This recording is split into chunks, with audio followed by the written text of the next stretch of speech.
वैसे मान के चलिए वो 400 के जो नारा लगा रहे हैं ना, वो 400 हार रहे हैं इस बार।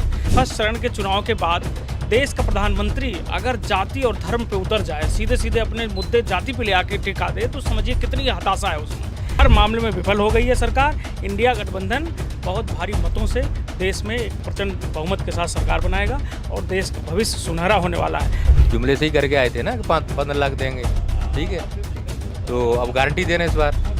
तो जुमला लेके आया था इनको सत्ता में और गारंटी इनको लेके जाएगी, ये कन्फर्म। अगला मुद्दा इनका होगा शिव को लाए थे हम, फिर मुद्दा होगा कृष्ण जन्मभूमि का लेके चलेंगे, कृष्ण को लाएंगे हम, भाई ये लाने वाले हैं। इसमें कौन सा तपस्वी नजर आता है बताइए।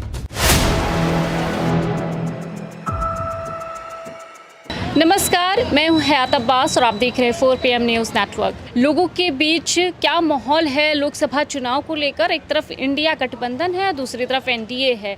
बराबरी का मुकाबला है। किन मुद्दों पर वोट होगा, ये तो हम लोगों के बीच जाकर और ग्राउंड से क्या हकीकत है, जो उनसे वादे किए गए थे वो पूरे हुए कि नहीं हुए। 10 साल एक लंबा टाइम पीरियड मिला भाजपा को।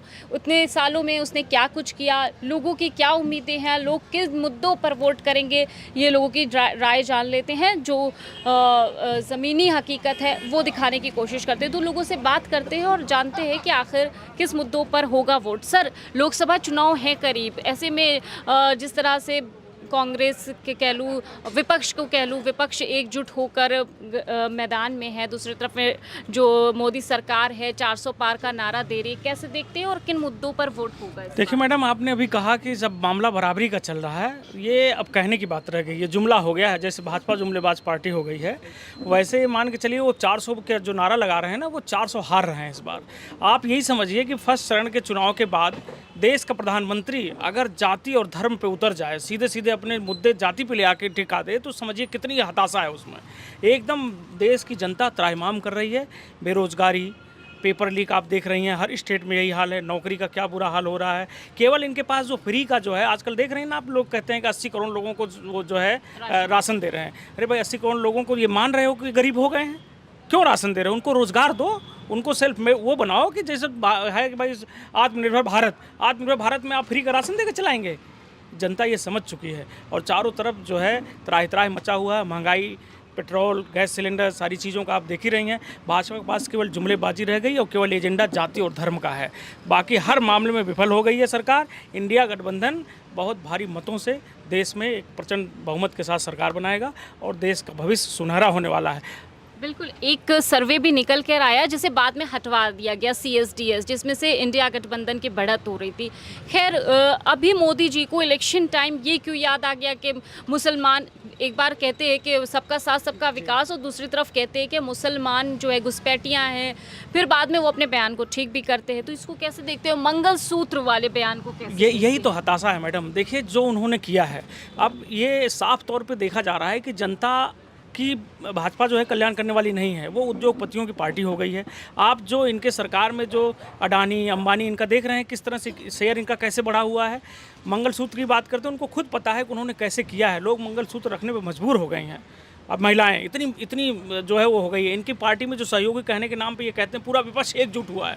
35 पार्टियाँ भाजपा गठबंधन में हैं, अपने नहीं जोड़ते हैं। उसके बावजूद जो जितना सरकारी तंत्र है, हमारा प्रशासनिक तंत्र है, ED, CBI, इन सबों को भेज रहे हो आप। चुनाव चल रहा है फिर भी आप दूसरों को भेज रहे हो। कितने मुख्यमंत्री को, अरविंद केजरीवाल को, हेमंत सोरेन को, सबको जेल भेजा। आज तक ऐसा कभी देश में रहा है? कभी ऐसा नहीं रहा है कि देश में इस तरह का माहौल बना हो। ये बिल्कुल इमरजेंसी के हालात हैं। अगर 1% जैसे लोग आवाज़ उठाते हैं कि बेईमानी भी करते हैं, देश की जनता सड़क पर आ जाएगी। इस समय बहुत बवाल हो जाएगा। कैसे देखते हैं सर लोकसभा चुनाव को, किन मुद्दे पर होना चाहिए चुनाव? लोकसभा का चुनाव मैडम, महंगाई, बेरोजगारी, जिस तरह से महंगाई बढ़ रही है, लोगों को खाने के लिए आज जो समस्याएं हो रही हैं, पैसे का अभाव है, रोज़गार नहीं मिलेगा। युवा पढ़ लिख करके अपनी कापी किताब ले करके आज जहां तैयारी कर रहा है, बेहताशा की स्थिति में है। ये सब सारे मुद्दे लोकसभा चुनाव को। 2 करोड़ रोजगार का वादा किया था, ये तो जुमला, ये तो उनका झूठा है। कहाँ रोजगार उन्होंने दिया है? पेपर लीक हो रहे हैं। बच्चे कितनी मेहनत से, हम हैं, अपने बच्चों को पढ़ाते हैं, फीस काफ़ी देते हैं कितनी मेहनत से, और जो परीक्षा देने सेंटर पर जाता है तो पूरी तैयारी के साथ जाता है और जब परीक्षा दे के आता है पेपर लीक हो जाता है तो क्या स्थिति होती है। ये सरकार काफ़ी झूठ बोलने वाली सरकार है, रोज़गार नहीं देती है, मतलब सारी बातें इनके झूठे हैं। लोकसभा मुद्दे पे बेरोजगारी है सबसे बड़ा, पहले वो है। जितनी भी सरकार की वो भी हैं सब जुमलेबाजी है, कोई भी एक योजना उनकी पूरी नहीं हुई है। और बेरोजगार नौजवान जो भी हैं बेरोजगार घूम रहे हैं। आज ये कहते हैं कि 5 किलो राशन दे के सबको पंगुल बना रहे हैं। ये तो कह रहे हैं कि हमने जो है इतना विकास कर दिया है, विकसित भारत बना दिया है। क्या विकास किए? कोई विकास धरातल पे दिख रहा है? बोल रहे किसी सरकार ने कभी ऐसा नहीं किया, हम 5 किलो राशन ऐसा नहीं किया। आप LIC बेच रहे हैं, रेल बेच रहे हैं, हवाई अड्डा बेच रहे हैं, बाकी कोई सरकार ने नहीं बेचा था। आपने ये काम कर दिया है। ये चुनाव इंडिया गठबंधन के पक्ष में होगा और पूर्ण रूप से इंडिया गठबंधन की सरकार बनेगी, हमारी ही वो है।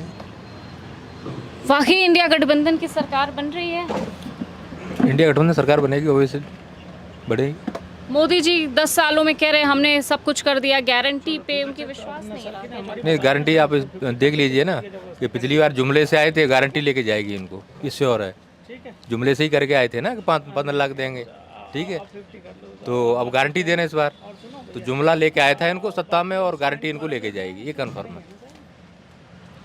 ये तो कह रहे हैं कि ये जो टुकड़े टुकड़े गैंग विपक्ष को बता रहे हैं, कैसे देख रहे हैं इसको? टुकड़े गैंग कौन सी है बताइए? JNU वाली, कन्हैया वाली, कौन सी वाली? वही तो बोल रहे हैं ना, टुकड़े गैंग को वही तो इंडिकेट करते हैं कि टुकड़ा गैंग वही है। रियलिटी ये है कि देश में आप उठा के देखिए 1925 में जब RSS का गठन हुआ तब से देश में यही एक संगठन ऐसा है, ठीक है, जो कि RSS और BJP पैरेलल है, उसमें कोई दिक्कत नहीं है, ठीक। यही एक संगठन ऐसा है जो कि देश में समझ लीजिए कि जो समरसता की भावना है उस भावना को ख़त्म करने वाला संगठन यही है, ठीक है। अब ये क्या करेंगे? हिंदू मुस्लिम कौन करता है आप बताइए? सब जानते हैं। कोई फ़ायदा किसको होने वाला? सबको जानते हैं कि हिंदू एकीकरण होगा, ध्रुवीकरण होगा, फ़ायदा किसको होगा? तो सीधी सी बात है कि BJP इन्हीं मुद्दों को करना चाहती थी, वो मुद्दे अब हो नहीं पा रहे हैं। अब नहीं हो पा रहे हैं तो छटपटाहट देख नहीं रही हैं। रिसेंट में कितने सांसदों को, BJP के सांसदों को ही हार्ट अटैक आ रहा है। वो क्यों आ रहा है बताइए? इसीलिए तो आ रहा है कि उनकी हार्ट बीट इसलिए बढ़ी हुई है। अच्छा, मतलब मुद्दों की बात करेंगे तो हार्ट अटैक आ जाए। हाँ, आ ही रहा है। आप देखिए ना, 3 सांसदों का तो जो प्रत्याशी थे वो तो खत्म, डेथ ही कर गए पिछले रिसेंट में 3 दिन में। आप देख लीजिए। मतलब ये भाजपा की घबराहट है। घबराहट है। सर, कहाँ से हैं आप? लखनऊ से हूँ। लखनऊ से ही हैं। किसका माहौल बन रहा है, क्या लगता है? मैम, रोजगार पे हो रहा है मेनली, सबसे ज़्यादा रोजगार। बेरोजगारी इतनी बढ़ गई है कि आप पूछिए मत। और वोट होगा इस बार रोजगार पे। न कोई हिंदू देख रहा है न मुस्लिम देख रहा है, सबको रोजगार चाहिए। ये तो कह रहे हैं जो राम को लाए हम उसको लाएंगे। अब कहने को तो बहुत कुछ कह सकते हैं, हो सकता है राम को लाएं, हो सकता है क्या हम लोग राम का नाम नहीं लेते हैं। हम भी व्रत रखते हैं, मंगलवार का, बजरंगबली का हम भी रखते हैं, तो हम भी राम को पूजा करते हैं। इस बार धर्म के जो ये मुद्दा है ये सिर्फ धर्म पे नहीं चलेगा? जी नहीं चलेगा, एकदम रोजगार पे चलेगा। हमको विकास चाहिए, हमको रोजगार चाहिए। जी सर, क्या कह रहे हैं? मैं ये कहना चाह रहा हूँ कि ये कहते हैं कि हम राम को लाएं, तो राम कब आए बताइए? राम का जो अभी मंदिर का शिलान्यास हुआ है तो कमोबेश यही 2-3 महीने पहले हुआ है ना, 4 महीने हो गए होंगे। और मोदी जी कब आए? 2014 में आए। तो राम बड़े हुए कि मोदी बड़े हुए? भाई पहले मोदी आए तब तो राम आए ना, तो कौन बड़े हुए? इसका मतलब है कि राम से बड़े मोदी हैं, वो राम को ला सकते हैं, वही ला सकते हैं। बाकी देवता तो फर्जी, कोई देवता है ही नहीं। अब बताइए ना, अगला मुद्दा इनका होगा शिव को लाए थे हम, फिर मुद्दा होगा कृष्ण जन्मभूमि का लेके चलेंगे, कृष्ण को लाएंगे हम, वही ये लाने वाले हैं। इसमें कौन सा तपस्वी नजर आता है बताइए? मतलब आपका कहने का मतलब है कि भाजपा मुद्दों की बात नहीं करती है, जब मुद्दों की बात मुद्दा है ही नहीं। आप बताइए बेरोजगारी, आप बताइए ना कि आप उठा के देख लीजिए, UPSC से उठा के देख लीजिए, SSC से उठा के देखिए। मैं खुद ही अपनी एकेडमी चलाता रहा हूँ तो मुझे पता है, ठीक है। मैं राजनीतिक से दूर आदमी हूँ, लेकिन मैं मुद्दों पर बोलना चाहता हूँ। मुद्दों पर इसलिए बोलना चाहता हूँ, आप मुद्दा कोई बता दीजिए। बेरोजगारी के मुद्दे पर आप बात करेंगे। SSC में जितनी UPA गवर्नमेंट के समय जितनी सीटें आती थी उसकी 10% सीटें नहीं आ रही हैं। UPSC में भी सीटें बहुत काफ़ी कम आ रही हैं। PCS का रिजल्ट ही नहीं आ रहा है। आप देख लीजिए उठा के, तो यही तो कंडीशन है। और बच्चे देख रहे हैं, आर्मी में जो परमानेंट वैकेंसी आती थी उसे अग्निवीर कर दिया, और अग्निवीर को अभी देख लीजिए क्या हाल है। तो आप बताइए कहाँ पे वैकेंसी दे रहे हैं? अगर देश में एक बार फिर से भाजपा सरकार बन जाती है तो संविधान को खतरा है और लोगों का जो जिस तरह से विकास का उम्मीदें हैं वो सब खत्म हो जाएगा, ऐसा विपक्ष कह रहा है। इसमें मैं बताऊँ, रियलिटी ये थी कि पहली राजनीतिक जो हत्या हुई थी, फांसी हुई है किसी को, तो वो थे नंदलाल बोस। ठीक है। और उन्होंने एक ब्रिटिशर थे, ऑफिसर थे, उन पर कोई आय से अधिक संपत्ति का मामला दर्ज करके उन पर केस चलाया था। तो नंदलाल बोस पर केस चलाया था। तो नंदलाल बोस ने क्या करा कि उनके खिलाफ, शायद लंदन में, मुझे थोड़ा सा कम याद आ रहा है, लंदन में उनके खिलाफ ये कहा था कि इस आदमी ने आय से अधिक संपत्ति को अर्जन किया है। तो उन पर केस चला तो नंदलाल बोस को, चूँकि इंडिया में नंदलाल बोस थे और उन्होंने केस फाइल किया था लंदन में, तो जब इस मुद्दे को लेके उनको फांसी दी गई। फांसी देने के बाद जब क्या हुआ कि जिसका संगठन है, अभी जानना, मैं क्लियर बोलने वाला आदमी हूँ, कि आरएसएस के कुछ लोगों को लगा कि जब किसी ब्राह्मण की हत्या हो सकती है, अब हो सकता है कि ऐसे संगठन का निर्माण किया जाए जो कि हमारे हितों की रक्षा कर पाए। तो वो धीमे धीमे 1890 के बाद जो नंदलाल बोस को फांसी हुई, आते आते 1925 में आरएसएस का अपना संगठन बन गया। उसके बाद इनका मुद्दा यही था कि समाज का जो वर्णक्रम है ना, उस वर्णक्रम को संरक्षित कैसे रखा जाए। समझ रहे हैं ना, वर्णक्रम जान ही रहे हैं कि वर्णक्रम को संरक्षित कैसे रखा जाए। तो शुरुआत में वो इनिशियल स्टेज में सफल भी हुए। बाद में जब 1990 के दशक में आके लगा कि पिछड़ी जातियाँ या अनुसूचित जातियाँ या अनुसूचित जनजातियों, इनका वर्चस्व थोड़ा बढ़ रहा है, जबकि रियलिटी ये होनी चाहिए, इक्वलिटी की बात होनी चाहिए। कोई छोटा नहीं, कोई बड़ा नहीं है, इक्वलिटी बात होनी चाहिए। लेकिन जब उनको लगा कि 90 के बाद मंडल कमीशन के उसके बाद जब इन लोगों को लगा कि हमारे पास मुद्दे नहीं है, अब मुद्दे नहीं तो हम किन मुद्दों पर लड़ें, ठीक है। तो ऐसे में उनके पास मजबूरी थी कि मंदिर का मुद्दा लेके आए, क्योंकि मंडल को उनको चैलेंज करना था। तो मंडल के मुद्दे को लेके चैलेंज करना था, तो उनके पास एक ही मुद्दा था, वो था आपका राम मंदिर।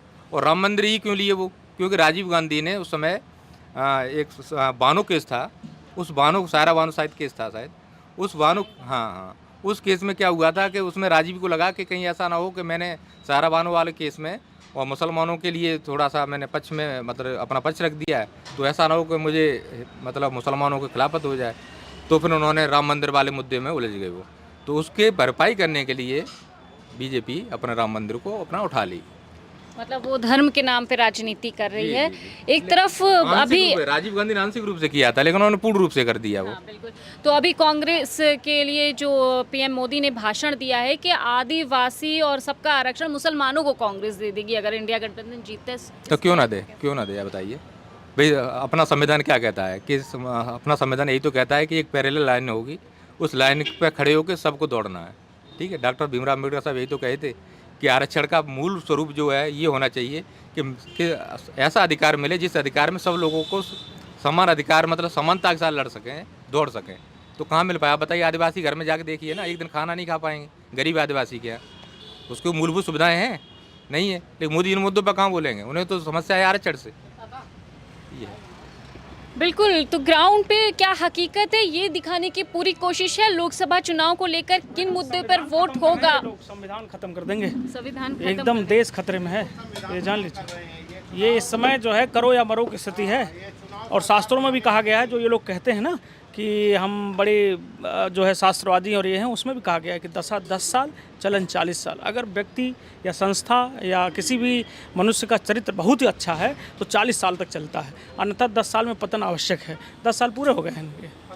बिल्कुल। तो ग्राउंड पे क्या हकीकत है, क्या रियलिटी है, ये हम आप तक पहुंचा रहे हैं, क्योंकि ये खबर आपको गोदी मीडिया नहीं दिखाएगा। और किन मुद्दों पर वोट होना चाहिए और मुद्दों से किस तरह से भारतीय जनता पार्टी लोगों को भटका रही है, तमाम तरह के प्रोपेगेंडा चला रही है गोदी मीडिया पर, ये भी हम आपको दिखा रहे हैं कि ग्राउंड लेवल पे हकीकत क्या है। और इसी तरह हम लोगों के बीच जाकर चर्चा करते रहेंगे लोकसभा चुनाव के मुद्दे पर। कैमरा पर्सन सत्यनारायण के साथ मैं हयात अब्बास, 4PM न्यूज़।